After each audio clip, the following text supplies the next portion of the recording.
Good evening. तो आज हम लोग क्या पढ़ना है, part of cell. Part of cell में हम किससे स्टार्ट करेंगे? सबसे पहले सेल वॉल, कोशिका झिल्ली।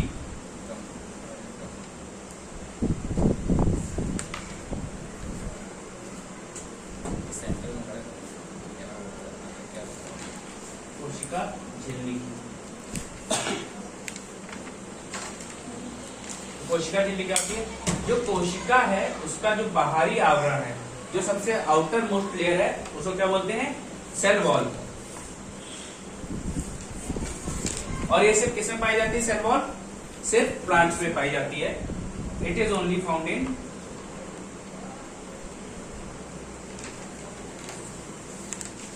प्लांट्स। यह सिर्फ पादपों में पाई जाती है। ठीक है, ये हो गया। अब इसके बाद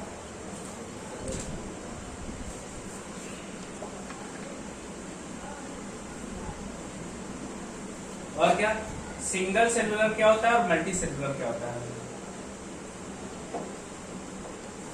एक कोशिकी और बहुकोशिकी यानी मल्टी सेलुलर।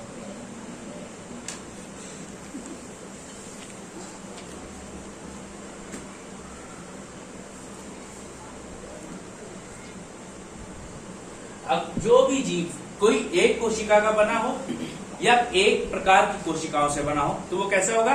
एक कोशिकी जीव होगा। ठीक है, ये किसमें लिख लो? सिंगल सेलुलर में या एक कोशिकी में। जो जीव एक प्रकार की कोशिका से बना हो या एक कोशिका का ही हो उसे क्या बोलेंगे?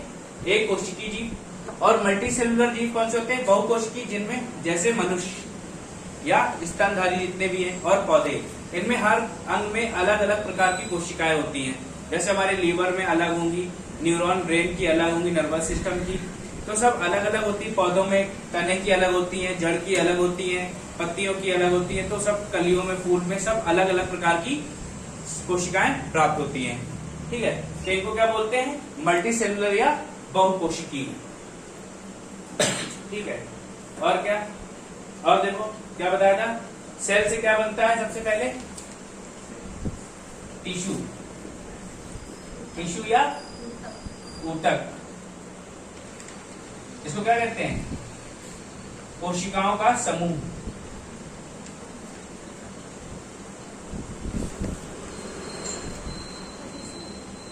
या ग्रुप ऑफ टिश्यू।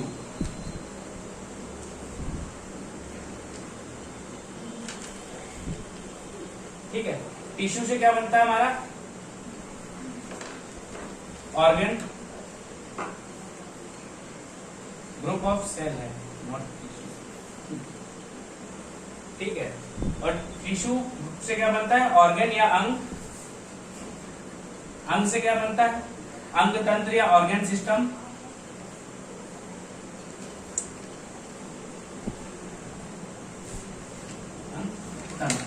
और फिर क्या बनेगा? शरीर या बॉडी। ठीक है, इतना नोट कर लो।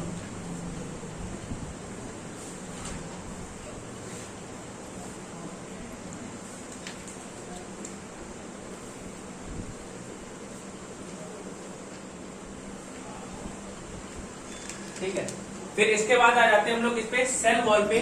तो सेल वॉल किसकी बनी होती है? सेल वॉल किसकी? सेलुलोज।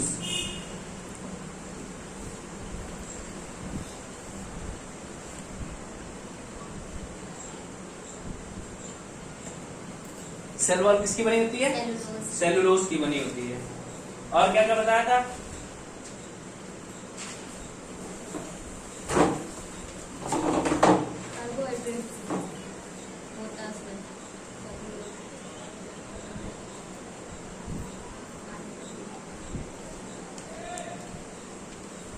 और सेल वॉल किसमें पाई जाती है?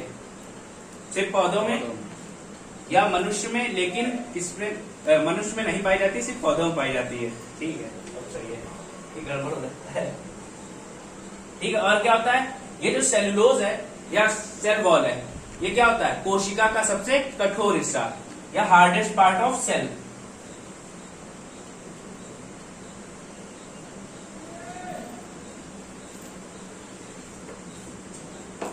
कोशिका का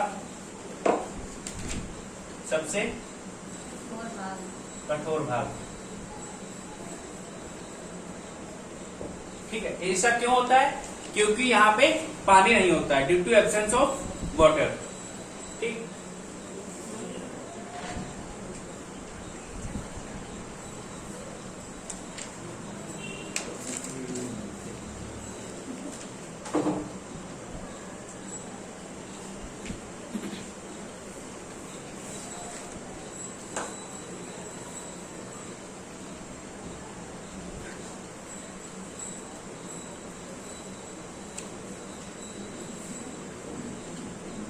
लेकिन कुछ बैक्टीरिया में भी सेल वॉल होता है और कुछ में नहीं होता है। ठीक है, और जो बैक्टीरिया में सेल वॉल मिलती है या जीवाणुओं में,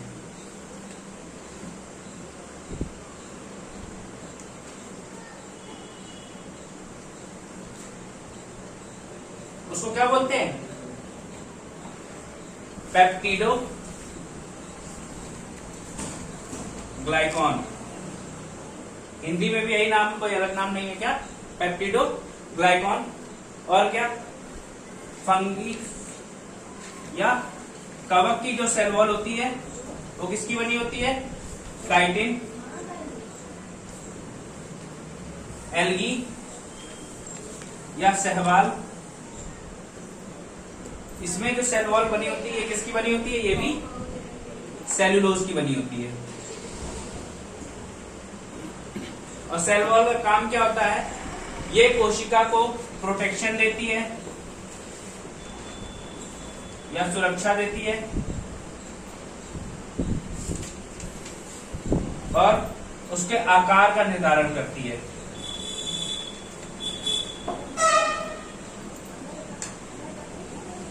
shape and size, determine shape and size.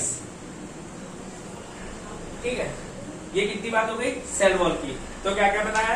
Cell wall किसकी बनी होती है? सेलुलोज की बनी होती है। ये क्या होती है? आउटर मेंबर होती है कोशिका की। ये सबसे कोशिका की सबसे बाहरी भाग है। ये पौधों में पाई जाती है लेकिन मनुष्यों में नहीं पाई जाती है।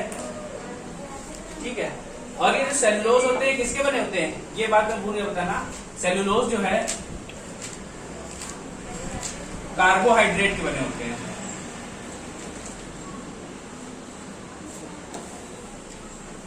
कार्बोहाइड्रेट के बारे में हम डिटेल में पढ़ेंगे जब हम न्यूट्रिशन या पोषण चैप्टर में आ जाएंगे। ठीक है, इसके बाद अगला सेल मेम्ब्रेन या कोशिका भित्ति।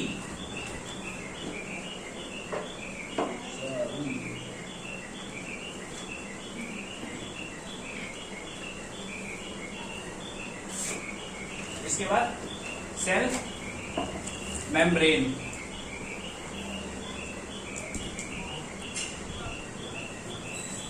या कोशिका झिल्ली या कला, कोशिका कला। ये सिर्फ किसमें पाई जाती है? ये दोनों में पाई जाती है, प्लांट्स और एनिमल्स, पादप और जंतुओं में, दोनों में पाई जाती है। ठीक है, और इसकी खोज किसने की थी? एक क्रैमर नाम के साइंटिस्ट ने। एक क्रैमर नाम का साइंटिस्ट था। क्या? क्रैमर नाम का। और किसमें? आरबीसी में।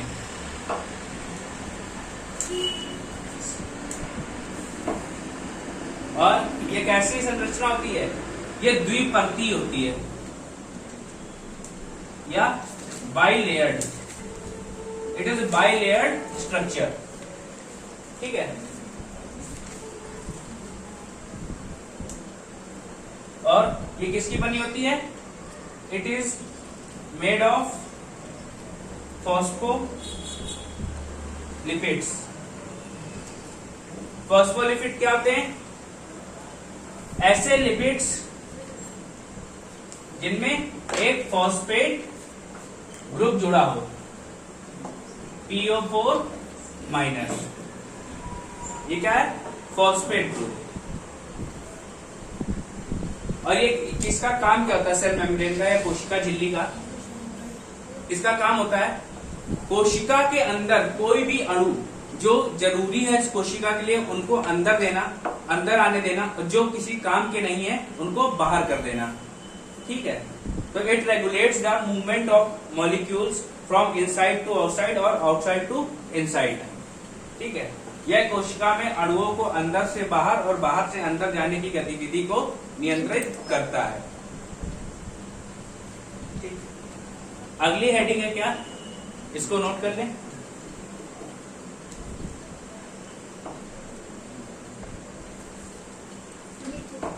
न्यूक्लियस या नाभिक।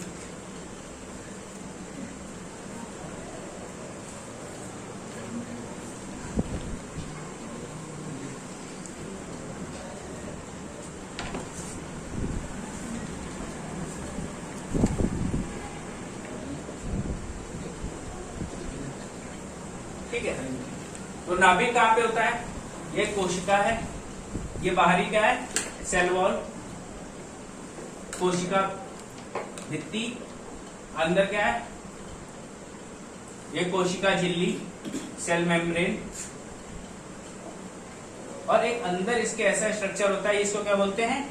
न्यूक्लियस या नाभिक। ठीक है, इसकी खोज किसने की थी?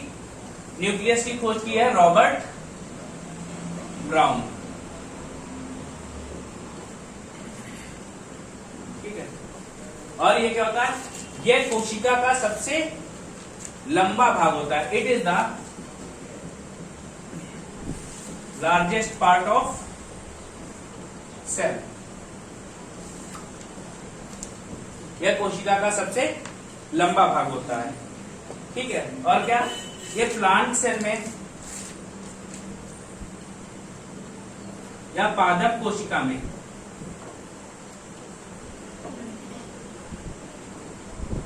बड़ा होता है या लार्जर,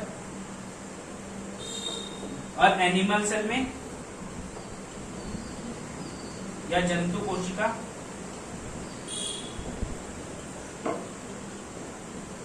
छोटा होता है। ऐसा क्यों? क्योंकि आपने देखा वो बड़े बड़े पेड़ होते हैं, पेड़ बहुत बड़े होते हैं तो उसको क्या बड़े कोशिकाओं की जरूरत पड़ेगी। इसलिए पौधों में जो पेड़ों में जो कोशिका होती है वो क्या होती है? बड़ी होती है, और मनुष्यों में या जंतुओं में कैसी होती है? छोटी। ठीक है, तो क्या इसकी खोज किसने की? रॉबर्ट ब्राउन ने। ठीक है, ये कैसा होता है? ये कोशिका का सबसे बड़ा हिस्सा होता है, और ये पौधों में क्या बड़ा पाया जाता है और जंतुओं में छोटा। ठीक है, नोट कर लिया होगा।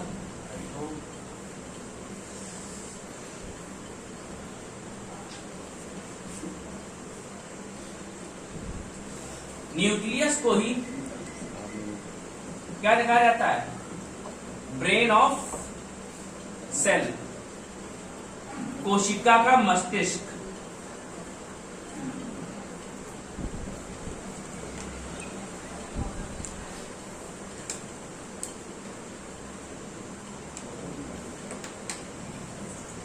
ठीक है, इसको क्या कोशिका का मस्तिष्क कहा जाता है, ब्रेन ऑफ सेल या मैनेजर ऑफ सेल।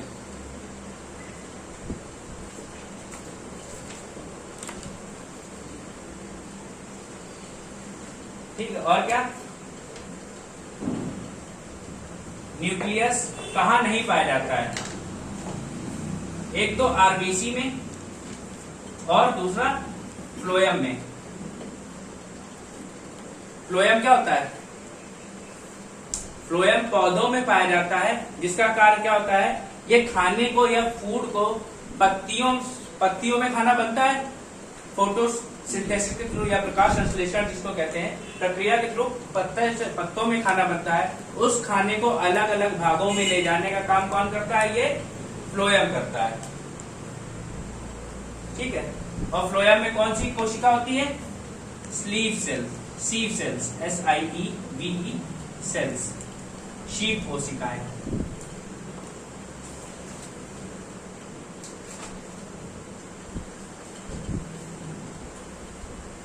ठीक है। इसके बाद देखो, ये जो हमारा नाभिक है ये 4 भागों में बटा होता है, इसके 4 अलग अलग हिस्से होते हैं। तो क्या, न्यूक्लियस इज डिवाइडेड इनटू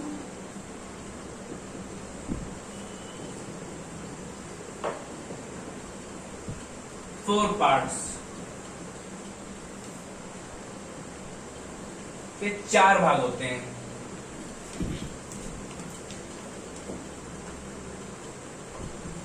ठीक है, तो पहला क्या है, पहला लिखो न्यूक्लियर मेम्ब्रेन।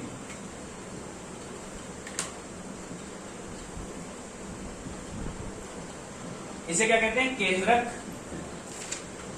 झिल्ली।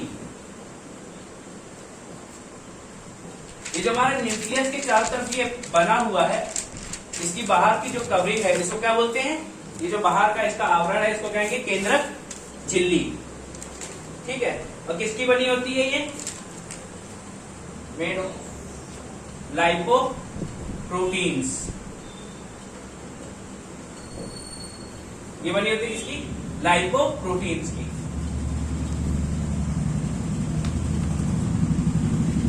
ठीक है, इसका अगला भाग क्या है, दूसरा देखेंगे अब, न्यूक्लियो प्लाज्म या केंद्रक।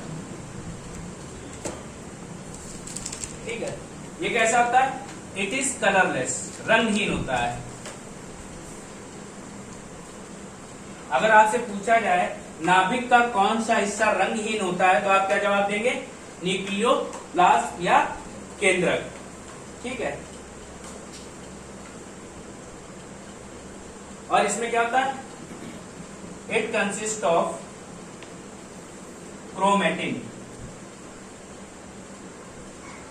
क्रोमेटिन क्या होता है, क्रोमेटिन एक धागे नुमा संरचना होती है जो कहां होता है, केंद्रक में पाया जाता है। और क्या मिलता है इसमें, क्रोमेटिन, डीएनए, डीएनए का full form deoxyribose nucleic acid. ठीक है, क्या, डीऑक्सीराइबो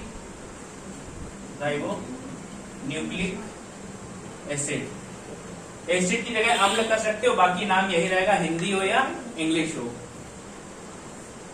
और क्या मिलेगा हमें इसमें, आरएनए। आरएनए का पूरा नाम राइबोज न्यूक्लिक एसिड।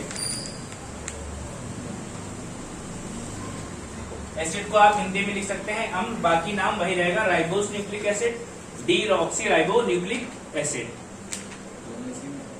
हाँ, ये सब किसमें है, ये सब केंद्रक में पाया जाता है। और क्या पाया जाता है केंद्रक में, एक चीज और, एंजाइम्स।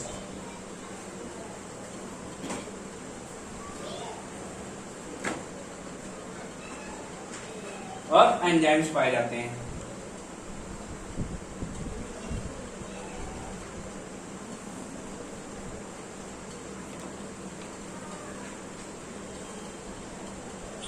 अब देखो, ये जो न्यूक्लिक एसिड होते हैं ये किसके बने होते हैं,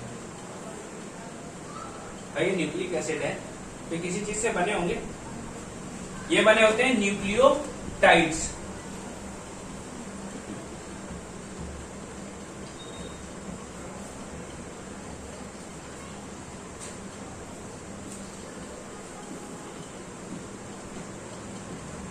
ये हमारे न्यूक्लिक एसिड या न्यूक्लिक अम्ल किससे बने होते हैं, न्यूक्लियोटाइड्स।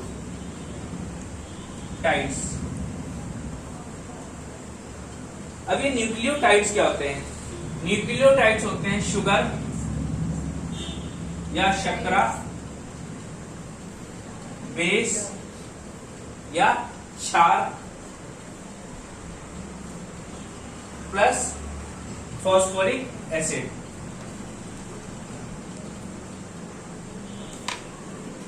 इन तीन चीजों से मिलकर क्या बनता है हमारा, न्यूक्लियोटाइड।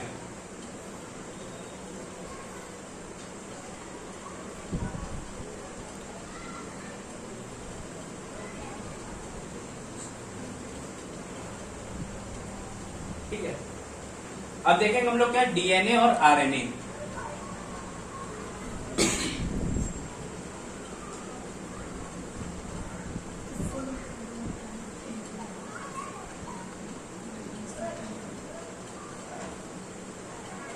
डीएनए और आरएनए।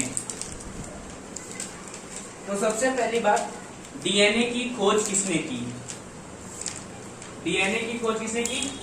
Watson and Crick. किसने की? वॉटसन एंड क्रिक ने। वही बात करें हम आरएनए की, तो आरएनए की खोज किसने की? Friedrich Miescher. Friedrich Miescher.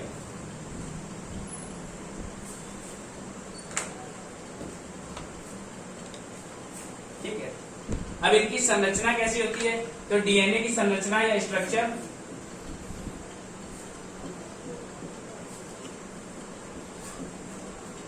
कुछ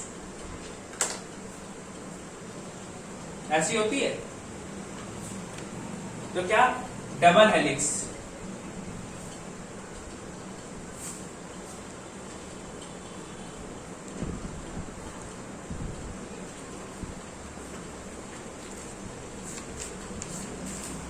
या द्विकुंडली संरचना।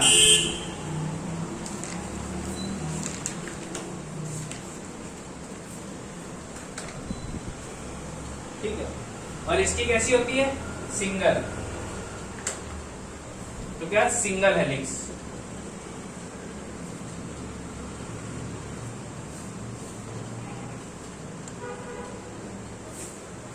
ठीक है।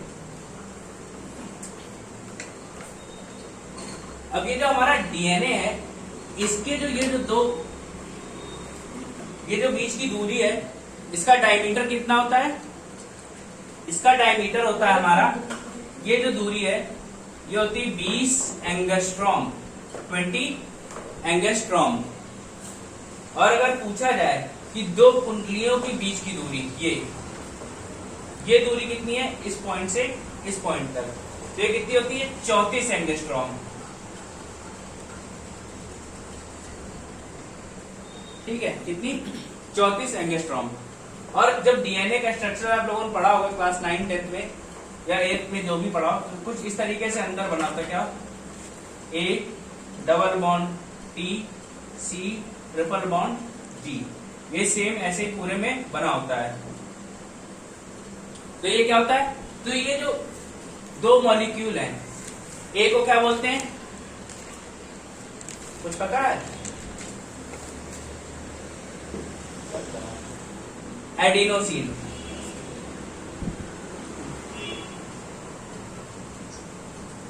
एडिनोसिन। ठीक है। जी को क्या बोलते हैं? गुआनीन। ठीक है। सी को क्या बोलते हैं? साइटोसिन। टी को थाइमीन। और यू को uracil.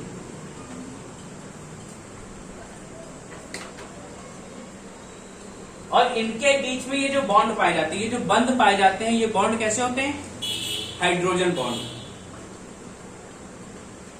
These are hydrogen bonds.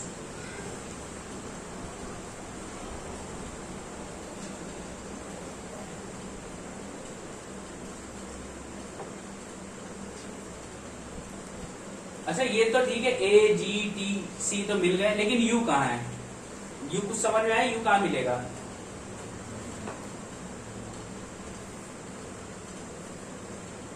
अभी मिलेगा, ढूंढते हैं थोड़ी देर में।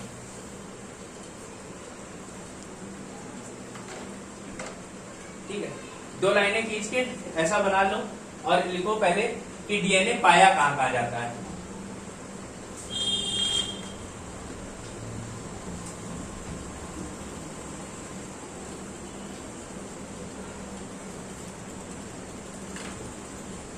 डीएनए कहाँ पाया जाता है?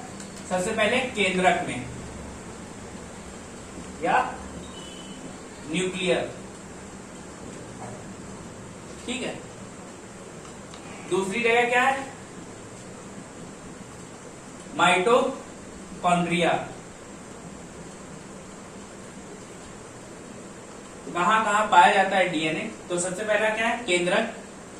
दूसरा माइटोकॉन्ड्रिया, माइटोकॉन्ड्रिया। तीसरा प्लांट सेल, पादप कोशिका। और क्लोरोप्लास्ट।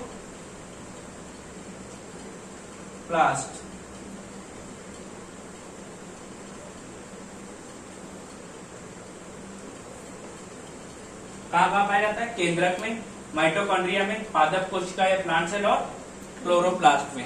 क्लोरोप्लास्ट के बारे में अभी हम आगे पढ़ेंगे जब ये, क्योंकि ये पौधों में पाया जाता है। ये जो हमारे सब्जियों का रंग होता है इसे क्लोरोप्लास्ट की वजह से होता है। जब हम पौधे पढ़ेंगे तो हम क्लोरोप्लास्ट को अच्छे से पढ़ेंगे। अभी फिलहाल इसको इतना ही लिख लो, क्लोरोप्लास्ट में भी डीएनए पाया जाता है। अब देखो आरएनए कहाँ पाया जाता है? आरएनए पाया जाएगा न्यूक्लियस में, केंद्रक, ये भी न्यूक्लियस है। और कहा? साइटोप्लाज्म, इसका कोशिका द्रव्य। कोशिका द्रव्य क्या होता है? ऐसे कोशिका बनी होती है तो कोशिका के अंदर जो लिक्विड भरा होता है अंदर, इसको क्या बोलते हैं हम लोग? साइटोप्लाज्म। जो कोशिका के अंदर द्रव्य भरा होता है उसको बोलते हैं साइटोप्लाज्म, और उसमें वहां हमें आरएनए भी प्राप्त होता है।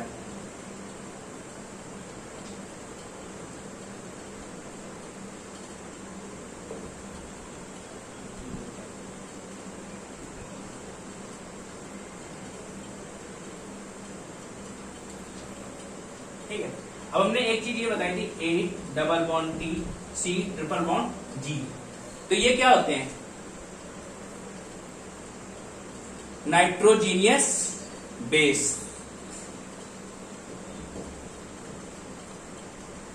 नाइट्रोजनस बेस, याद रखना ये क्या होते हैं? नाइट्रोजनस बेस होते हैं। और ये दो प्रकार में बंटे होते हैं, किसमें? प्यूरीन और पिरीमिडीन। दो भागों में बंटे होते हैं, किसमें? प्यूरीन और पिरीमिडीन में। और प्यूरीन में क्या आता है? एडेनिन और ग्वानिन, एडिनोसिन और ग्वानिन। और इसमें क्या आता है? साइटोसिन, थाइमीन और यूरेसिन।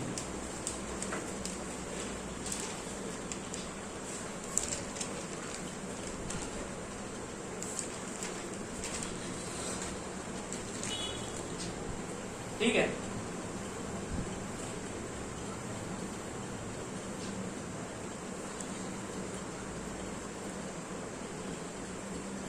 अगला पॉइंट, डीएनए क्या है? डीएनए एक जेनेटिक मटेरियल है।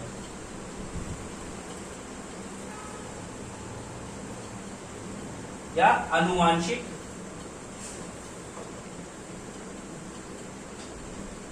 पदार्थ। तो ये इसका काम क्या होता है डीएनए का? ये जो हमारे लक्षण हमारे पिता माता से हमको मिलते हैं या एक पौधे से दूसरे में जाते हैं लक्षण, तो उनको क्या बोलते हैं? जीन्स बोलते हैं। वो कौन लाता है? डीएनए पे होती है वो जीन्स, इसलिए इनको क्या कहा जाता है? आनुवांशिक पदार्थ कहा जाता है या जेनेटिक मटेरियल। ठीक है। और वहीं आरएनए का क्या काम होता है? ये प्रोटीन संश्लेषण में काम आते हैं, हेल्प इन प्रोटीन सिंथेसिस या प्रोटीन संश्लेषण।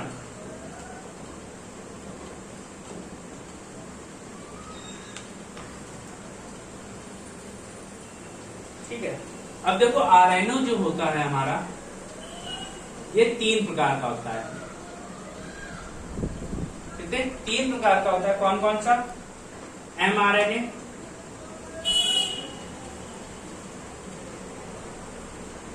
rRNA,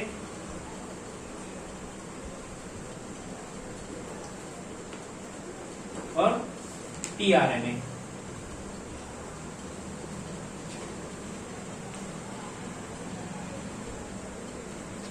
ठीक है, इसको लिख सकते हैं हम लोग मैसेंजर आरएनए, संदेशवाहक आरएनए, संदेशवाहक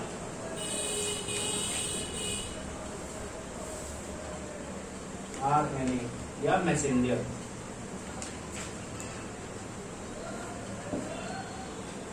ठीक है, ये क्या है? ये राइबोसोम आरएनए है। ये दूसरा वाला राइबोसोम आरएनए।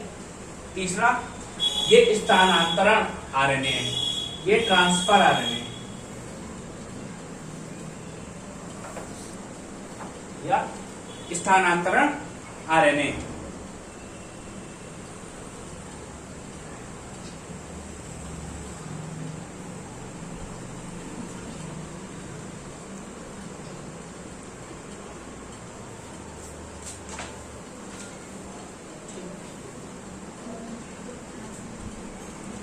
और डीएनए में एक चीज और लिख लो, क्या? डीएनए में एक हिस्टोन नाम का प्रोटीन पाया जाता है। क्या? Histone. Histone protein is found in DNA. Histone नामक प्रोटीन डीएनए में पाया जाता है और वो आरएनए में नहीं पाया जाता है। हिस्टोन नामक प्रोटीन डीएनए में पाया जाता है।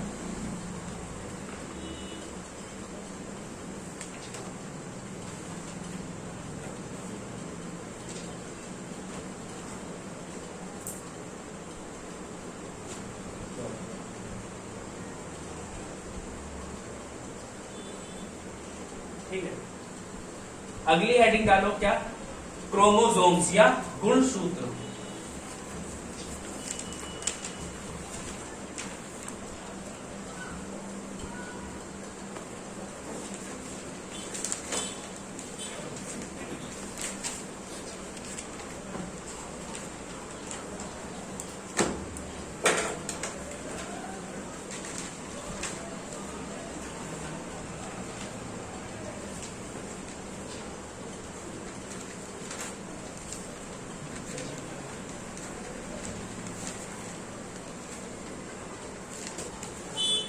ठीक है, ये किसके बने होते हैं?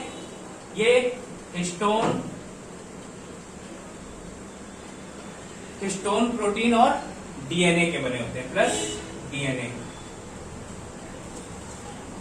Made of histone protein and DNA.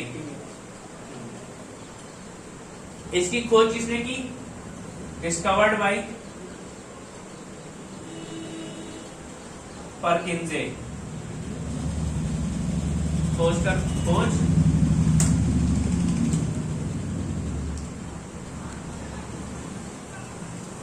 परकिंसे। ठीक है, और ये जो शब्द है गुणसूत्र या क्रोमोसोम्स, इसकी किसने खोज की? इसकी खोज की वेल्डेयर ने।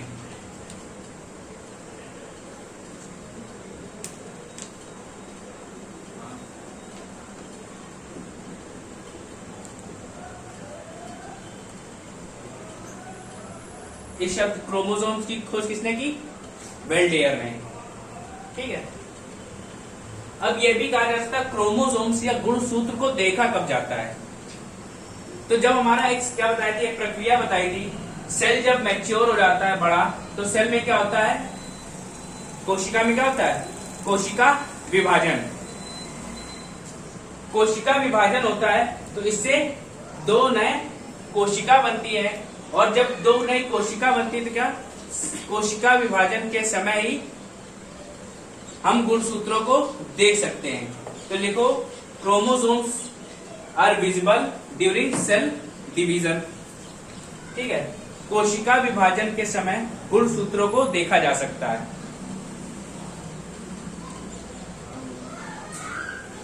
ठीक है, क्या? कोशिका विभाजन के समय गुणसूत्रों को देखा जा सकता है। और क्या? क्रोमोसोम्स या गुणसूत्र हमेशा किसमें पाए जाते हैं? ये हमेशा जोड़ों में पाए जाते हैं या पेयर्स में पाए जाते हैं, हमेशा पेयर्स या जोड़ों में पाए जाते हैं। और मनुष्यों में कितने होते हैं? 23 जोड़े, 23 पेयर्स इसमें, ह्यूमन में।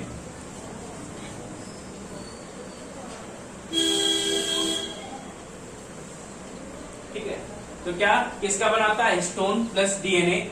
खोज किसने की? परकिंजे ने। क्रोमोसोम शब्द की खोज किसने की? वेल्डेयर ने। क्रोमोसोम्स हमेशा कैसे पाए जाते हैं? जोड़ों में पाए जाते हैं। और क्रोमोसोम्स को देखा कब जा सकता है? कोशिका विभाजन की प्रक्रिया के समय। ठीक है,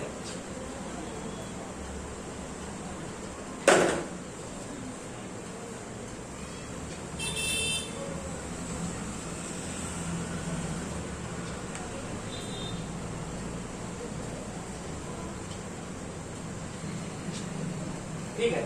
अब देखो क्या, ये जो हमें 23 जोड़े पेयर्स मनुष्य में होते हैं, ये दो भागों में बटे होते हैं। किसमें किसमें? ऑटोजोम्स और एलोजोम्स। किसमें? ऑटोसोम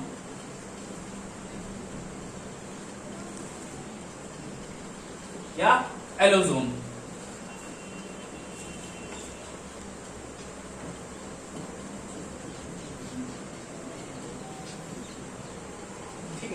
तो ऑटोसोम क्या होते हैं? ऑटोसोम वो क्रोमोसोम या गुणसूत्र होते हैं जो महिला और पुरुष में समान होते हैं, common in male and females. और ये कितने होते हैं? 22 जोड़े, 22 पेयर्स या 44 गुणसूत्र क्या होते हैं? दोनों में समान होते हैं, पुरुष हो या स्त्री, मेल और फीमेल दोनों में ये कॉमन होते हैं। लेकिन एक पेयर जो होता है, कौन सा? एक्स वाई, एक्स और एक्स, ये क्या होता है? अलग होता है। और पुरुषों में कौन सा होता है? X Y. और इन महिलाओं में एक्स और एक्स। अब देखो क्या, जब एक्स से एक्स मिलेगा तो क्या बनेगा? महिला या गर्ल बेबी। ठीक है, और जब y से x मिलेगा, एक्स वाई मिलेंगे तो क्या बनेगा? पुरुष या मेल। इसीलिए पुरुष के आखिरी जोड़े क्रोमोसोम्स को क्या जाना जाता है? लिंग निर्धारण करने वाले गुणसूत्र, सेक्स डिटरमाइन क्रोमोसोम्स। ठीक है, तो इसको लिख सकते हैं क्या? Sex determining chromosomes.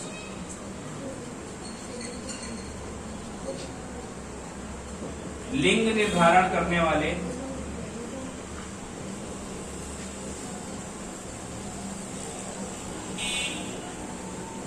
गुणसूत्र।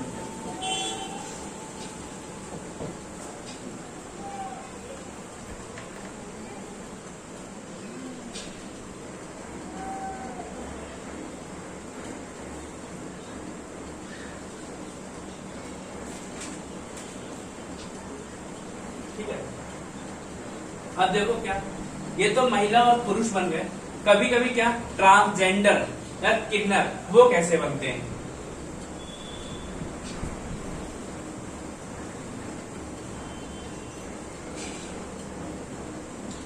होता क्या है, हमारे पास 44 जोड़े तो मिल जाते हैं, और क्या मिल जाएगा हमें?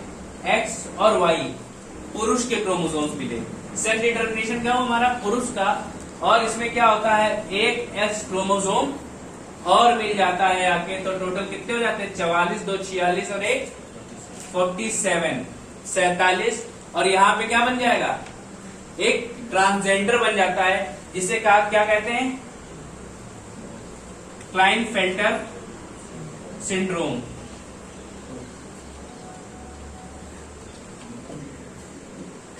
ठीक है, क्या कहते हैं इसे? Klinefelter syndrome.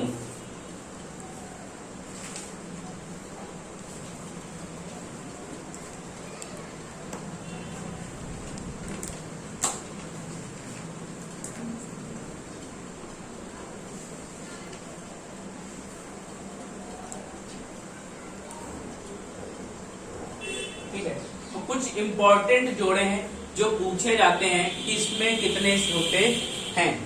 तो सबसे पहला लिखो ड्रोसोफिला,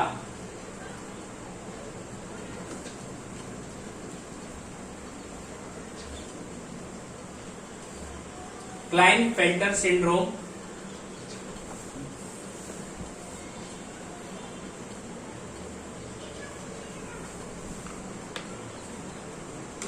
ठीक है। तो इसके बाद लिखो कुछ जिनके पेयर्स पूछे जाते हैं। सबसे पहला लिखो ड्रोसोफिला। ड्रोसोफिला में 8 जोड़े होते हैं, 8 पेयर्स।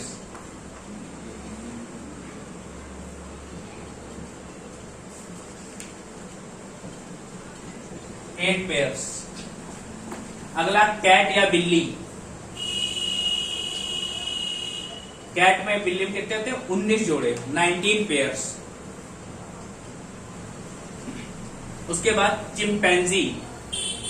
चिंपैंजी में मनुष्यों से एक जोड़ा ज्यादा होते हैं, तो कितने हो गए? 24, 24। और फिर गेहूं, वीट में 21 या 21।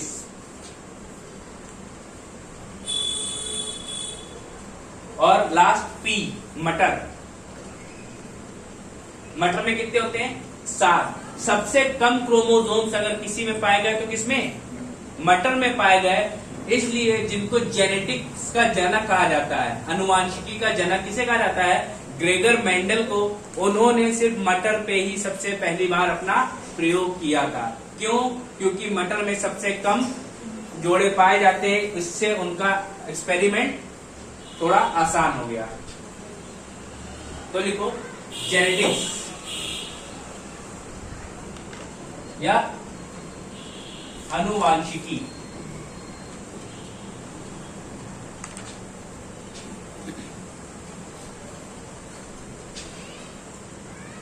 खोज किसने की इसकी? Gregor John Mendel. और सबसे पहले इन्होंने किसमें किया था अपना एक्सपेरिमेंट, प्रयोग? पी यानी मटर।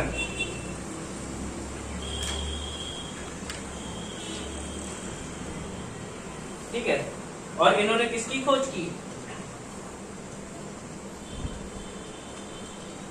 जेनेटिक्स या अनुवांशिकी की ग्रेगर जॉन मेंडल ने की। इसको याद रखना, ये पूछा जाता है कि अनुवांशिकी की खोज किसने की, अनुवांशिकी जनक किसे कहा जाता है? तो ग्रेगर जॉन मेंडल। जिस जहां भी इतना स्टार लगा लेना, पेपरों में अक्सर पूछ लेते हैं।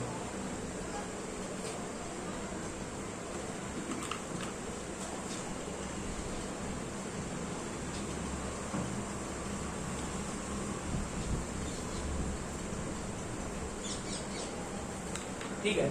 अगला लिखो जीन्स या जीन। जीन की खोज किसने की? जॉनसन ने।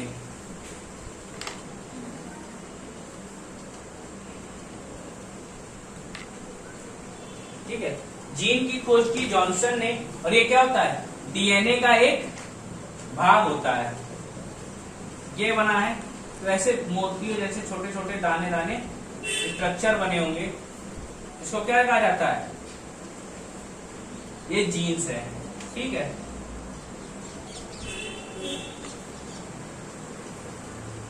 अब लिखो इसमें, तो जो भी हमारे जेनेटिक कैरेक्टर है, हमारे आंखें, हमारे बाल, हमारे स्किन का कलर, तो ये हमें कहां से मिलता है? हमारे माता पिता से मिलता है। और किसके थ्रू आता है? जीन्स के थ्रू आता है। इसलिए कहा जाता है कि genetic characters are transferred through genes. अनुवांशिक लक्षण जीन्स के द्वारा स्थानांतरित होते हैं। ठीक है। क्या? Genetic character are transferred through genes. अनुवांशिक लक्षण जीन्स के द्वारा स्थानांतरित होते हैं। अब देखो इसके एग्जाम्पल क्या क्या है? हेयर कलर, बालों का रंग, ठीक है। अगला स्किन कलर, त्वचा का रंग। फिर आई कलर, आंखों का रंग। ये सब किसके एग्जाम्पल है? ये सब जेनेटिक्स के एग्जाम्पल है, ठीक है। और एक प्रोजेक्ट था ह्यूमन जीनोम, ठीक है। इसमें बताया गया मनुष्य के शरीर में 30,000 जीन्स होती हैं।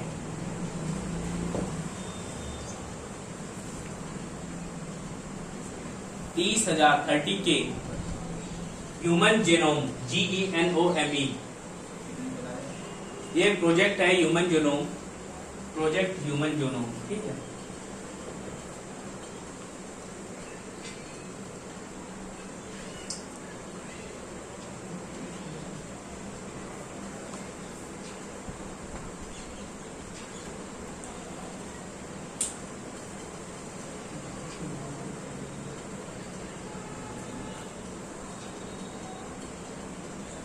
ठीक है। इसके बाद लिखो माइटोकॉन्ड्रिया।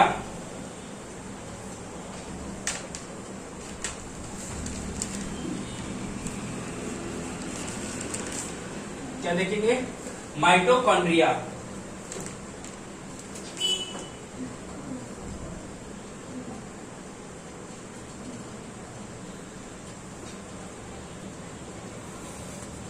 सूत्र कणिकाएं। वैसे ज्यादातर माइटोकॉन्ड्रिया लिखा मिलेगा, लेकिन सूत्र कणिकाएं हम लोग फिर भी लिख लेते हैं, ठीक है। इसकी खोज किसने की? ऑल्टमैन।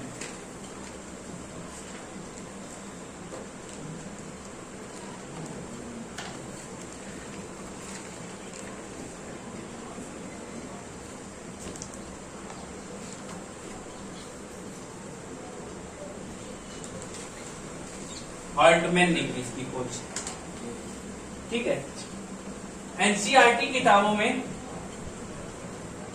क्या मिलेगा? कभी कभी ऑल्टमैन प्लस फ्लेमिंग, ये दोनों नाम मिल जाएंगे, ठीक है। अगर सिर्फ ऑल्टमैन मिलता है तो प्रायोरिटी ऑफ किसके देंगे? सिर्फ ऑल्टमैन को। और नहीं मिलता है तो ऑल्टमैन और फ्लेमिंग दोनों मिल जाए तो इसको टिक कर देना, ठीक है। और ये जो नाम है इसका माइटोकॉन्ड्रिया, ये किसने दिया? ये एक बेंड नामक व्यक्ति, बेंड, इनको साइंटिस्ट कह रहे हैं हम लोग, बेंड नाम के आदमी थे। इन्होंने किसकी खोज की? माइटोकॉन्ड्रिया नाम की शब्द की।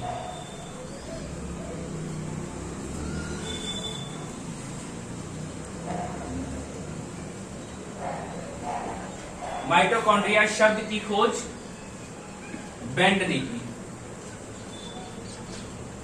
ठीक है। और सबसे पहली बात, इसको माइटोकॉन्ड्रिया को किसने देखा? पौधों में किसने देखा? ये एक मेव्स नाम के व्यक्ति थे, जिन्होंने इसको पहली बार पादप कोशिका में देखा,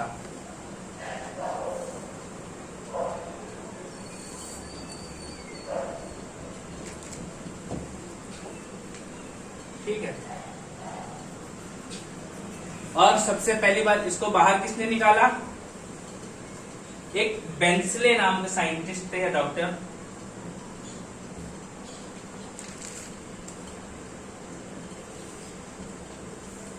बेंसले।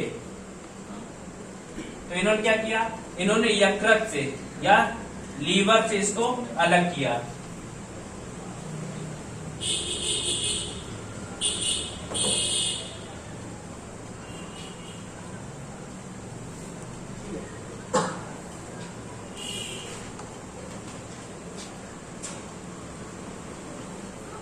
ये तो इसके नाम और खोज की बात हो गई।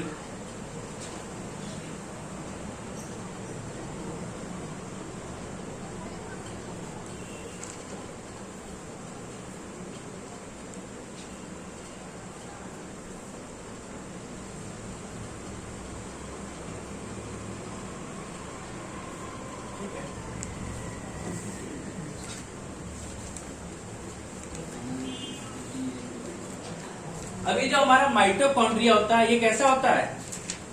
दो झिल्ली वाला, दो झिल्ली, दो परती होता है, द्विपर्ती होता है, या दो झिल्ली। इंग्लिश में क्या कहेंगे? By layered. ठीक है, इसका डायमीटर कितना होता है? 0.2 से 0.1 माइक्रोमीटर।